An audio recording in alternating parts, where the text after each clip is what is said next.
কোটি মানুষের স্বপ্নের পদ্মা সেতু আপনারা স্ক্রিনে দেখতে পাচ্ছেন। তো যারা এখনও পদ্মা সেতু দেখেননি তাদের জন্য আমার এই ভিডিওটি। তো এই দিন আমি যাচ্ছিলাম ঢাকা শহরে, আমার মোবাইলের সমস্যা হয়েছিল যখন আমি বাংলাদেশে ছিলাম তখন। তো পদ্মা সেতু দিয়ে যখন যাই তখন মানে প্রায় 5 বছর আগের কথা মনে পড়ে যায়। আমি যখন সৌদি আরবে যাই তখন এই সেতু চালু হয়নি। তো ওই সময় ছিল করোনার লকডাউন। তো তখন ছিল আমার সঙ্গে লিমন, ছোটো ভাই, আরিফ বন্ধু, রানা। তো এরা সবাই গিয়েছিল আমাকে আগায় দিতে এই মাওয়া পর্যন্ত। তো তখন মাওয়াতে ফেরি চলছিল না, ফেরি অফ ছিল। লিমন অনেক কষ্ট করে ফেরিতে উঠাইছিল, তো সেই ফেরিটা ছাড়ছিল।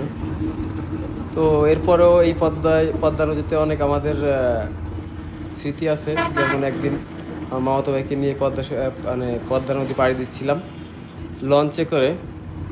তো এমন তুফান উঠছিল যে লঞ্চের ভিতরে পানি উঠে গেছিলো। আল্লাহর অশেষ রহমত ছিল, যার কারণে বেঁচে ফিরে আসতে পেরেছিলাম আমরা। তো এইখানে এই নদীতে অহরহবার লঞ্চ ডুবি বা জাহাজ ডুবি হয়েছে, অনেক মানুষের প্রাণহানি হয়েছে। কিন্তু শেখ হাসিনার অবদান পদ্মা সেতু। এখন আর ওই লঞ্চ ডুবি বা ফেরিতে গিয়ে ঘন্টার উপর ঘন্টা দাঁড়িয়ে থাকা এসব করা লাগে না। যাই হোক, যে আমাদের এত সুন্দর একটা উপহার দিল তাকে আমরা শেষ সময় ভুলে গেলাম।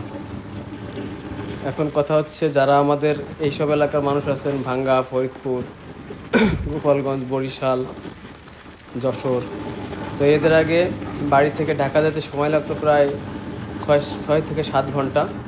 কিন্তু এই পদ্মা সেতু হওয়ার কারণে এখন বাড়ি থেকে ঢাকা যেতে লাগে মাত্র 2 ঘন্টা। তো এ হচ্ছে অবস্থা।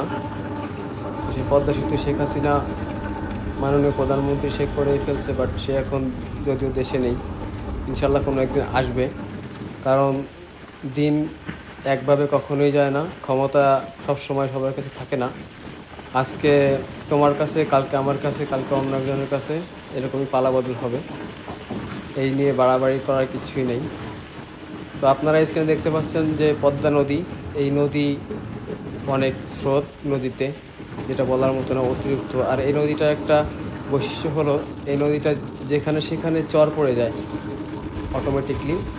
নদী অনেক বড়, বাট চরের কারণে মনে হয় যে ছোট। তো যদি কেউ ড্রোন ক্যামেরা দিয়ে দেখেন তাহলে সে বুঝবেন যে আসলে নদীটা কত বড়। তো আমি যাচ্ছিলাম মোতালেব প্লাজায়, সময় ছিল সকাল 10টা। তো ওই দিন একটু মেঘ ছিল আকাশে, যার কারণে এরকম দেখা যাচ্ছে। রোদ থাকলে হয়তো আর ভালো লাগতো। তো যাই হোক, যারা পদ্মা সেতু দেখেন তাদের জন্য পদ্মা সেতুর ভিডিও করলাম। ভালো থাকবেন সবাই, সুস্থ থাকবেন, টাটা, বাই বাই।